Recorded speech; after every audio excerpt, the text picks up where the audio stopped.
minhas flores, bem-vindos ao nosso programa Cuidar. São muitas coisas que nos trazem lembranças boas. Uma pessoa, uma casa, um quintal, uma refeição, um gesto de carinho, enfim. Viver é ter histórias para contar e colecionar memórias. Senhor Jorge Mendes Guerra Brasil, nosso entrevistado, é escritor e tem muitas histórias para contar. Ele é de uma cidade bastante inspiradora, Pitangui, a 7ª Vila do Ouro de Minas Gerais. Bem-vindo, seu Jorge. Muito obrigado por estar aqui nesse momento. Muita honra para mim, tá? Obrigado, senhor, por ter aceitado o nosso convite. O senhor, quando era criança, o senhor brincava em muitos quintais? E como? Era a coisa mais importante para nós. Na verdade, era o que a criança gosta, né? E a gente não saiu fora. Eu fui um dos melhores brincalhões lá de Pitangui, né? Com os meus amigos, colegas, irmãos, pelos fundos dos quintais. Ai, era brincadeiras atrás de brincadeiras, né, seu Jorge? As brincadeiras. E que tipo de brincadeira que o senhor fazia? A nossa brincadeira preferida era brincar de Tarzan, Batman, os nossos heróis das revistas em quadrinhos que se chamava de gibis, né? Gibi. É. Então aquilo ali era nosso encanto, a gente embarcava no túnel do tempo, né? E voltava lá. Então os quintais lá eram recheados de cavernas originárias dos bandeirantes, né? Das Catas do Ouro, né? Dos fundos dos quintais lá, a casa onde eu nasci, né? Então ali a gente A imaginação corria solta. rodava, né? Então passava, ia embora mesmo, né? Então naqueles intervalos ali, a coisa que tirava a nossa atenção ali era quando a gente ia para os pés de frutas, que haviam muitos ali, né? Abacate, manga, goiaba, jabuticaba principalmente. A gente quase nem almoçava e nem jantava, porque a gente ficava com a barriguinha cheia, né? Ficava à base de É frutinha. uma maravilha aquilo ali. Foi uma coisa maravilhosa que não há como esquecer. Deixa saudade. Muitas, muitas, muitas. Como era Pitangui naquele período? Pelgueira era uma cidade bem pequena, né? Com seus rosadeiros tradicionais, que até hoje estão Presente, né? lá presentes ali, né? E não tinha muita coisa assim importante no progresso, não. Era uma cidade simples, que as pessoas viviam os seus meios de vida, era o quê? Quem tinha seus quintais, tinha essas frutas que eu referi, iam vender lá no centro da cidade, que na verdade era um ovo, mas havia alguém que comprava, né?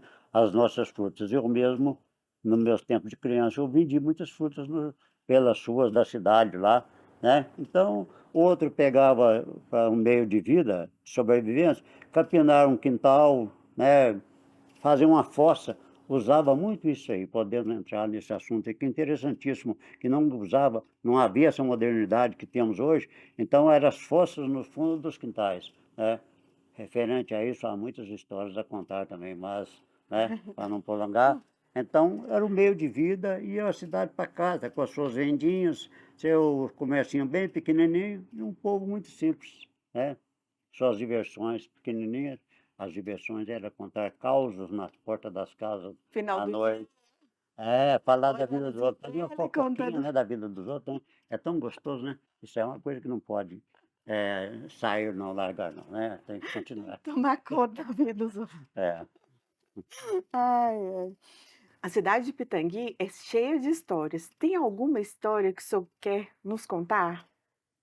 Ou, Uma marcante? ou e como, né? É uma coisa que faz parte da cultura, né, do povo pitanguense, né? História cheia, recheada de histórias de fantasmas, de assombrações, É, de mulas sem cabeça, de Saci Pererê, que estava um pouco mais afastado, mas a mula sem cabeça e o lobisomem predominava naqueles tempos quando eu era criança, né? Muitas vezes eu ficava sem dormir ou dormia mais tarde, porque quando era na Semana Santa, principalmente quando passava, ouvia-se um tropel de animais pelas ruas, a gente logo já pensava assim: "É a mula sem cabeça que está vindo". Aí cadê sono, né? Não O dormia. Não dormia. E um uivado de um cachorro qualquer ali, um coitadinho de um vira-lata, falei assim: "É o lobisomem que está chegando", né. E as famílias, né, as pessoas, nossos pais, o povo, né, que incutia isso em nossas cabeças, né, a gente vivia com a cabeça cheia dessas crendices e superstições. Era para poder deixar os meninos mais Em quietinhos? Porque os certo meninos era em custoso. certo ponto era, mas isso aí já era uma cultura, a pessoa não tinha mais coisas a fazer naquele tempo, então ia contar histórias. Então essas aí não me Mar incomodou muito, né. marcou. Sobre isso aí eu tenho muitos registros em meus livros, né, falando sobre crendices e superstições. Inclusive no meu livro próximo agora que eu vou publicar, né, falando sobre isso, vivendo e aprendendo, falando muito sobre isso aí, essas histórias. Agora, propriamente, é uma história que a gente pode contar ela aí, né, Aham. e é de, né, que vai cair bem agora, a gente pode contar, Pode contar. né. Então seria é muito comentado na nossa região, aqui do Centro-Oeste mineiro, o incêndio da matriz de Pitangui. Foi, na verdade, a terceira matriz que pegou fogo. A que nós temos hoje lá é a quarta, né. Então, um certo dia, como aconteceu o incêndio? Certo dia, lá para 6 horas aproximadamente, o padre estava conversando com uma determinada pessoa lá fora, do lado de fora da igreja ali, quando chegou uma senhora com as roupas, né, as vestes da igreja ali, né, aquela que usa lá no altar, né, na sacristia, essas coiseiras todas. E ele pediu o sacristão para levar a aquelas roupas para guardar lá. E naquele tempo não havia luz ainda em Pitangui, Uhum. era Lampião. a luz de velas, né. É bem romântico, né.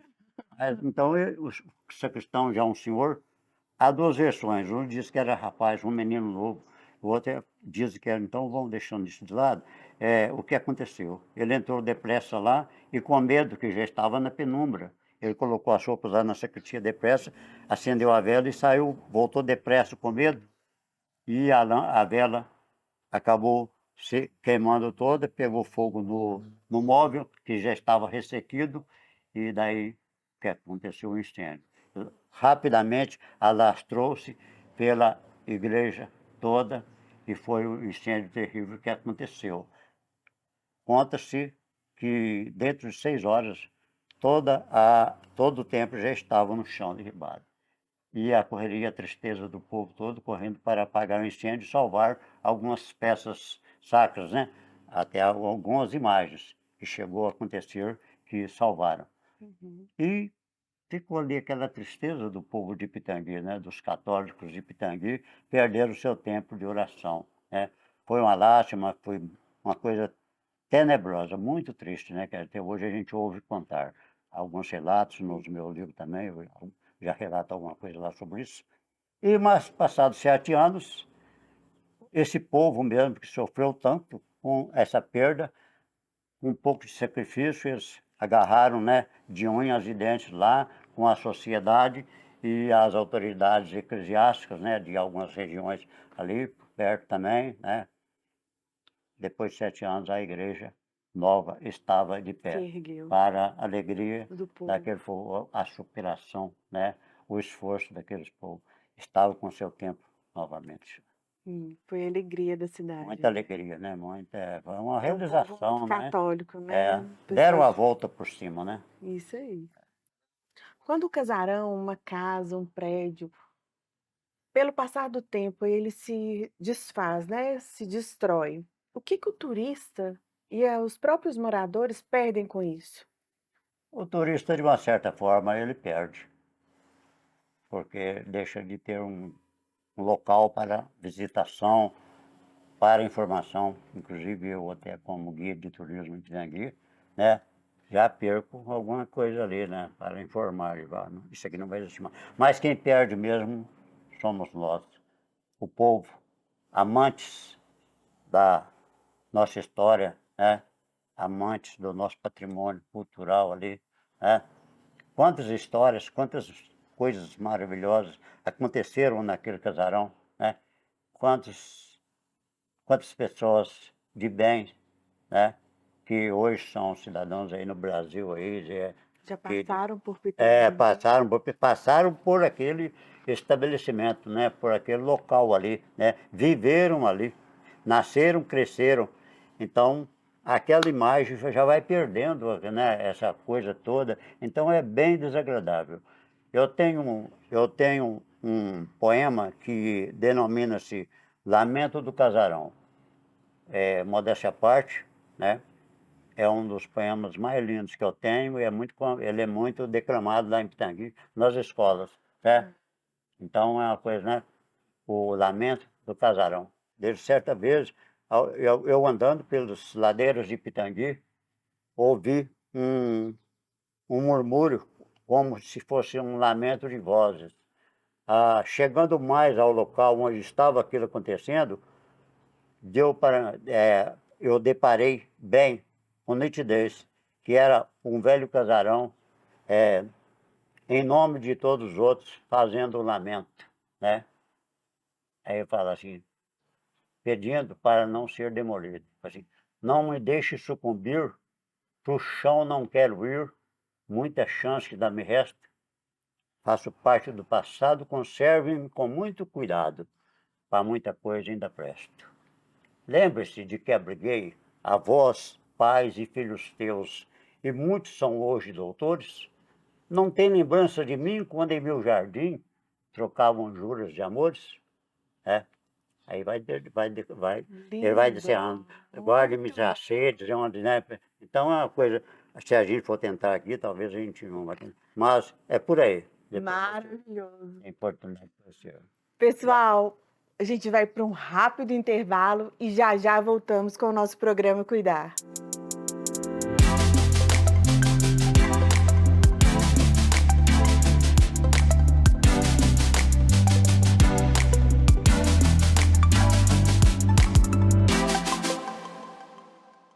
A vida é como um álbum de fotos, marcada pelas histórias que são registradas em nossa memória.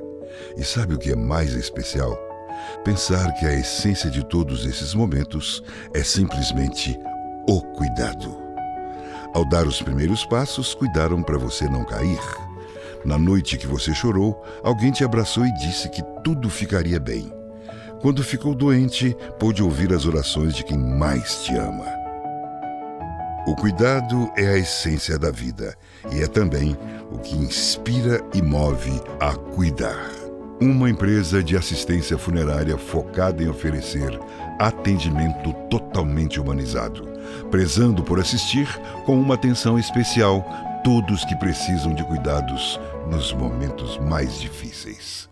Cuidar é sinônimo de amor. E quem ama, cuida por toda a vida.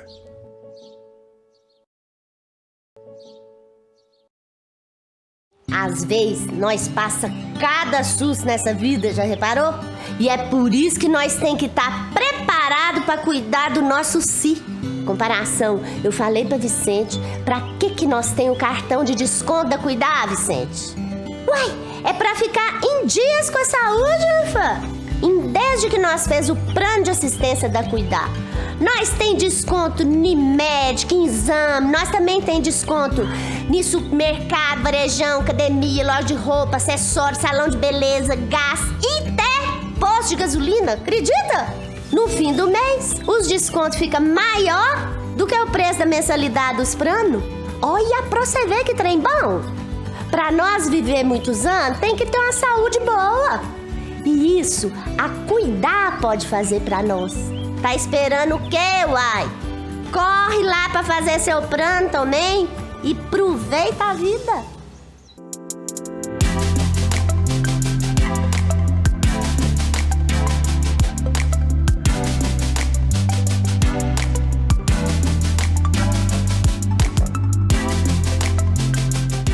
Subiu a construção como se fosse máquina. Ergueu no patamar 4 paredes sólidas, tijolo com tijolo, um desenho mágico. Seus olhos embotados de cimento e lágrima. Sentou para descansar como se fosse sábado. Comeu feijão com arroz como se fosse um príncipe. Bebeu e soluçou como se fosse um náufrago. Dançou e gargalhou como se houvesse uma música. Voltamos com o nosso programa Cuidar. Hoje, nosso entrevistado é o Sr. Jorge Mendes. Seu Jorge, o senhor já teve que fazer uma escolha difícil na vida? Não só uma, como várias, né? Então, Mas nos conte. a gente traz, né, à tona aqui uma das mais importantes, né? Marcantes na vida da gente. Certa vez, como todo menino, jovem, né? Isso até é uma cultura no norte, nordeste, no Minas, né? Vontade de ir para São Paulo quando é criança, para conhecer a capital, né, paulista e para trabalhar lá também, né? O mundo, transformar dentro de nós, né? Mudar a vida da gente um pouco. Então, comigo também aconteceu. Minha tia sempre tinha chamando a gente para ir lá, convidando, e eu ficava louquinho para ir. Minha mãe sempre dando o contrário, meu pai também, mas acabei indo, em 1970. E fiquei 6 meses, aí que está a coisa, o brabo da história. 6 meses sem voltar a Pitangui. Naquele tempo tudo era mais difícil, Difícil. bem mais difícil. Condução. Comunicação através de cartas. Muitas vezes as cartas demoravam 15 dias, até um pouco mais, para chegar e voltar, né? Aquilo foi me roendo, assim. Passou 6 meses e poucos dias cheguei em Pitangui. Muitos presentes, foi um festão, foi uma coisa Alegria. maravilhosa. Foram uns dias, né, aqueles dias revendo a mamãe, papai e tal, e muito gostoso, os amigos, mas eu voltei para São Paulo, prometendo à minha mãe que eu voltaria breve, tá, mas não era o meu intuito não, de voltar não, mas na viagem de volta para São Paulo, lá pelas 2 horas, 1 hora de madrugada, o motorista colocou lá no o radinho lá, né, de bordo lá, uma música lá, e nada mais, nada menos, a música era de Aguinaldo Timóteo, Se Algum Dia Eu Voltar. O título dela é Os Verdes Campos de Minha Terra. Aquilo foi a gota que faltava, aquela tensão já, eu voltando, minha mãe doente e tal. Aí eu abri a bocona, né, lá, não deixei ninguém ver não, mas chorei igual uma criança. Convulsivamente mesmo, chorei muito. E eu fiz um propósito comigo, agora eu vou confirmar que eu vou chegar em São Paulo e não vou ficar mais. Vou lá me despedir, lá na firma, e dos amigos todos, da minha tia, que foi tão legal comigo, tal, mas e não mudei de ideia. Fui chegando lá, pedi para eles me mandarem embora, falei, não pode mandar não, porque você é bom empregado, tal. Então eu fiz uma forma lá e que eles me mandaram embora. Dentro de mais 15 dias eu estava novamente em São Paulo, em Pitangui, né? Voltei ao lado da pessoa mais querida da nossa vida, né? Então foi uma decisão muito séria que eu tomei. Troquei, meti o pé no balde. Fui viver ao lado de minha mãe querida, né? E foi Imagina a felicidade que uma ela ficou. coisa, ela até chorou, né? Quando eu cheguei lá, né? Ela nem acreditou. Todo bonitão, bacana, né? Tava parecendo gente, parecendo um artista lá. E eu fiquei esse período até quando eu me casei, depois ainda continuei. Nunca deixei de ver minha mãe nem um dia da minha vida. Todo dia eu ia lá, até que Deus a levou, né? Então hoje, quando eu chego ao cemitério, né? É uma espécie de um encerramento dessa homenagem, né, dessa lembrança, desse agradecimento a Deus, dessa superação que eu tive de deixar tudo para ficar com minha mãe. Aí eu cito também que eu perdi a ela perdão e eu tenho certeza que ela me perdoou por aquela falha, aqueles dias, aqueles momentos que eu passei. Então eu encerro com uma trova que eu fiz para ela lá na sepultura. Eu ali no Campo Santo, junto de minha mãe à cova, já se ameniza meu pranto, minha alma se renova. Ai, que lindo. Seu Jorge, muito obrigada. E para você que está em casa, beijo florido e até o nosso próximo programa.